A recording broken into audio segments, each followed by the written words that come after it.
मला वाटते परराष्ट्र धोरण कशा पद्धतीनं राबवलं जातं याचं उदाहरण या दरवाढीतून देशातल्या लोकांना दिसून येते। मध्यमवर्गीयांच्या महागाईमध्ये भर टाकण्याचं काम या गॅसच्या दरवाढीमुळे त्या ठिकाणी झालेलं आहे आणि पूर्णपणे केंद्रातलं सरकार हे परराष्ट्र धोरणाच्या बाबतीत फेल झालेलं आहे हेच आपल्याला म्हणावं लागेल।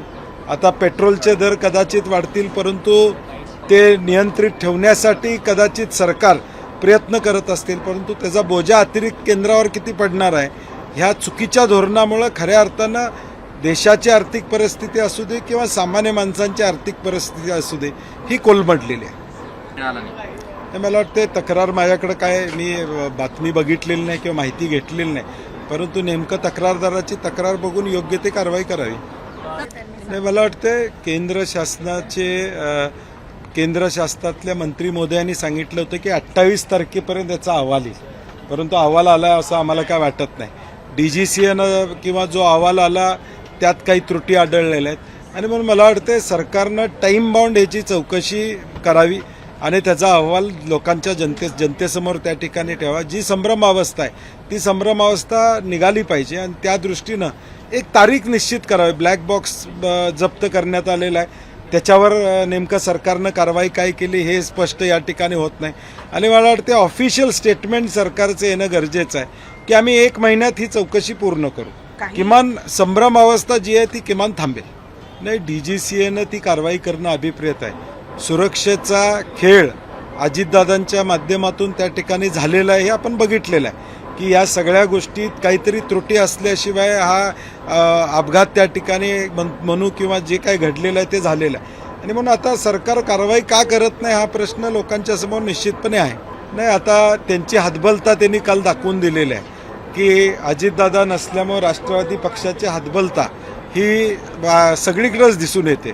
कोल्हापूर असू दे, रायगड असू दे, साताऱ्यामध्ये असू दे, जिथं जिथं जिल्हा परिषदच्या निवडणुका झाल्या, कोल्हापूर महापालिकेमध्ये तर त्यांना सभापतीपदसुद्धा त्या ठिकाणी मिळालं नाही। हे एकूणच दबाव जो काय चाललेला आहे तो आता सहन करावा लागेल। नाही, मला वाटतं त्याच्यावर राजकीय स्टेटमेंट करण्यापेक्षा महाविकास आघाडी म्हणून एकत्रितपणे आम्ही तो निर्णय त्या ठिकाणी घेऊ आणि योग्य निर्णय आपल्याला निश्चितपणे दिसेल। दुसरा, कर्जमाफी, शेतकऱ्यांची कर्जमाफी या ठिकाणी 100% करू असं सरकारनं सांगितलं होतं, परंतु आता निकष आणि अटी ह्या काय येतात त्याच्यावर बरंचसं अवलंबून असणार आहे आणि ज्यांनी प्रामाणिकपणे कर्ज फेडलेलं आहे त्यांना किमान 1 लाख रुपये देणं अपेक्षित होतं। आमची मागणी 2 लाख आहे। प्रामाणिक फेडणाऱ्याला कुठंच बोनस त्या ठिकाणी मिळत नाही आणि थकबाकीत जो दुर्दैवानं त्या ठिकाणी थकबाकीत गेला त्याचं 100% माफ करायला पाहिजे होतं, कारण तो थकबाकीत का गेला, तो भरू शकला नाही म्हणून थकबाकीत गेलेला आहे आणि म्हणून मला वाटतं सरकारनं घोषणा जरी केली असली तरी त्याचा फेरविचार त्या ठिकाणी करावा की 2 लाखापर्यंतची कर्जमाफी तुम्ही थकीत केलेले जे प्रामाणिक शेतकरी आहेत त्यांची देखील 2 लाख रुपयेपर्यंतची कर्जमाफी करावी आणि 7/12 कोरा करावा। हा शब्द भाजपनं दिला होता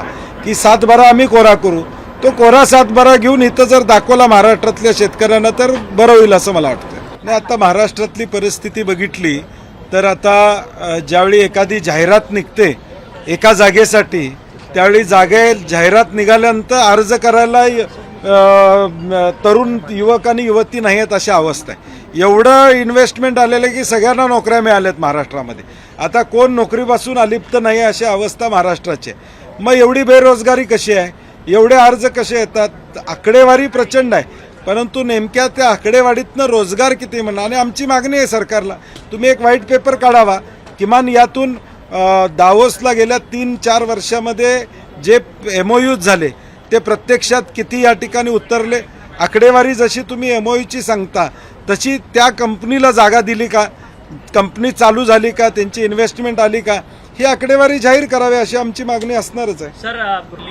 नाही, मला वाटते अपघाताच्या पूर्वी त्यांच्याशी अनेकांचे संबंध असू शकतात असं नाही, परंतु नेमकं आता म्हणून मी मगाशी म्हणलं तसं तो त्या संबंधाचा आणि ह्याच्याशी जोडणं किती संयुक्त काय मला माहीत नाही, परंतु आत्ता मागणी काय लोकांची महाराष्ट्रातल्या जनतेची की अजितदादांच्या बाबतीत जे गूढ आहे ते बाहेर यावं एवढी साधारणपणे अपेक्षा आहे। थँक्यू।